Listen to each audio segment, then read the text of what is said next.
देखिए, ये एक बहुत बड़ा मामला है और जो कुछ भी उन्होंने अपने सुसाइड नोट में लिखा है, उसकी इंक्वायरी चल रही है। लेकिन जो बातें सामने आ रही है कि भारतीय जनता पार्टी के नेताओं से त्रस्त होकर उन्होंने ये कदम उठाया, जो बहुत ही दुर्भाग्यपूर्ण है। इतने लोकप्रिय नेता का आत्महत्या करके अपना जीवन देना, मैं समझता हूँ ये बताता है कि भारतीय जनता पार्टी के नेताओं ने किस कदर उनका उत्पीड़न किया होगा, किस कदर उनको मानसिक रूप से परेशान किया होगा और जिसके कारण उन्होंने ये फैसला लिया। तो मुझे लगता है कि अभी महाराष्ट्र पुलिस के पास इसकी इन्वेस्टिगेशन है। इसमें जल्द से जल्द न्याय होना चाहिए और जो लोग दोषी हैं उनकी गिरफ्तारी होनी चाहिए, उनके खिलाफ सख्त कार्रवाई होनी चाहिए। आम आदमी पार्टी क्या इस मौत को लेकर किस तरह से देखते हैं और किस तरह से आगे इस पर कोई। अब आज तो हम अपने साथियों के साथ वहाँ संवेदना व्यक्त करने जा रहे हैं अपनी, उनके परिवार वालों से मिलने के लिए जा रहे हैं। पार्लियामेंट का सेशन 8 तारीख से शुरू होगा और उसमें निश्चित रूप से, क्योंकि वो लोकसभा के एक सम्मानीय सदस्य थे, तो उनका मामला मैं राज्यसभा के अंदर ज़रूर उसको उठाऊंगा। और ये कोई सामान्य घटना नहीं है कि देश के सर्वोच्च सदन के सदस्य को उत्पीड़न के कारण, प्रताड़ना के कारण आत्महत्या करनी पड़े। तो निश्चित रूप से जब सदन चलेगा तो इस मामले को मजबूती के साथ हम लोग उठाएंगे। मैं आज दिल्ली के मुख्यमंत्री अरविंद केजरीवाल जी की ओर से और अपनी पार्टी की ओर से गुजरात के साथियों के साथ जा रहा हूं उनके परिवार से मिलने और इस दुख की घड़ी में पार्टी की संवेदना व्यक्त करने। क्या सर सीबीआई जांच होनी चाहिए इस पूरे मामले की? देखिए, सीबीआई जांच बगैर जुडिशियल मॉनिटरिंग के, मुझे लगता है कि उसमें भी अगर बीजेपी शामिल है तो बहुत निष्पक्ष जांच की आप उम्मीद नहीं कर सकते।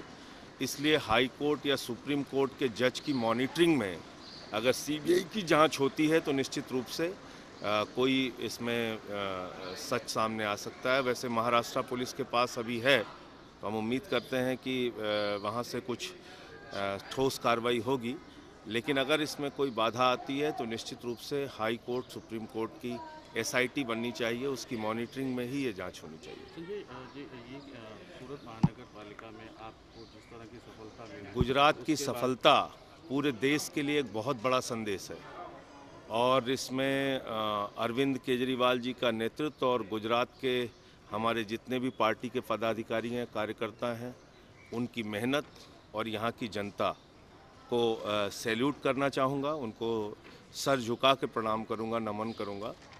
उन्होंने ऐसे वक्त में जब आम आदमी पार्टी की नीतियों को देश भर में स्वीकार्यता मिल रही है, ऐसे समय में जब दिल्ली के मॉडल की सराहना पूरे देश में हो रही है, गुजरात की जनता ने सबसे पहले आगे बढ़ के उस मॉडल को स्वीकार किया है और सूरत नगर निगम में अपोजिशन का जो दायित्व दिया है, विपक्ष की भूमिका निभाने का जो दायित्व दिया है, मुझे लगता है कि आम आदमी पार्टी बखूबी उसको निभाएगी। और ये बात और स्पष्ट हो रही है कि कांग्रेस पार्टी बुरी तरीके से यहाँ साफ है। अगर भारतीय जनता पार्टी से कोई मुकाबला कर सकता है, कोई इसको रिप्लेस कर सकता है, तो वो आम आदमी पार्टी है। दूसरा, जिस तरह का केंद्र सरकार का रवैया पिछले दिनों देखने को मिला, उससे ये समझ में आ गया है कि हिंदुस्तान में भारतीय जनता पार्टी 130 करोड़ लोगों की पार्टी नहीं है, बल्कि ये चंद पूंजीपतियों की पार्टी है और उन्हीं के लिए पूरी सरकार चल रही है। आपने देखा होगा, लॉकडाउन के दौरान एकमात्र क्षेत्र कृषि क्षेत्र था जहां पे जीडीपी ग्रोथ हुई थी और आज उस कृषि क्षेत्र को नीलाम करने की कोशिश हो रही है चंद पूंजीपतियों के हाथ में। बड़े बड़े इस देश के अंदर जमींदार पैदा किए जाएंगे, लाखों एकड़ की ज़मीन वो कॉन्ट्रैक्ट पे फार्मर्स से लेंगे और बाद में उस ज़मीन पर कब्जा कर लेंगे। ऐसी इनकी एक बड़ी नीति है। दूसरी बात, जिस तरह से बजट आया है इस साल का, उस बजट को आप देखेंगे तो सारे व्यापार को, सारे उद्योग को, सारे पीएसयूज़ को बेचने की एक योजना है। तो देश बेचो योजना के तहत आप देश को तरक्की पे नहीं ले जा सकते। एक सरकार का दायित्व होता है देश की संपत्तियों को बढ़ाना। 130 करोड़ हिंदुस्तानियों की संपत्तियां, रेल हो, सेल हो, कोल हो, सड़क हो, पानी हो, बिजली हो, स्टेडियम हो, बीपीसीएल हो, एलआईसी हो, बैंक हो, सब कुछ बेचा जा रहा है। ऐसे कैसे हिंदुस्तान तरक्की करेगा? इससे तो लाखों लोग बेरोजगार हो जाएंगे। सारे पीएसयूज को बेचने का मतलब आप समझ रहे हैं?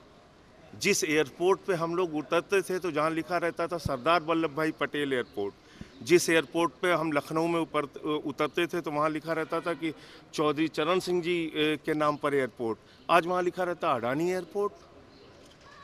ये हम कैसा हिंदुस्तान बनाने की कोशिश कर रहे हैं? भारत माता की जय अगर हम लगाते हैं तो भारत माता की रक्षा, उनकी संपत्तियों की रक्षा, उनके बेटों की संपत्तियों की रक्षा, 130 करोड़ हिंदुस्तानियों की संपत्तियों की रक्षा करना सरकार का दायित्व है।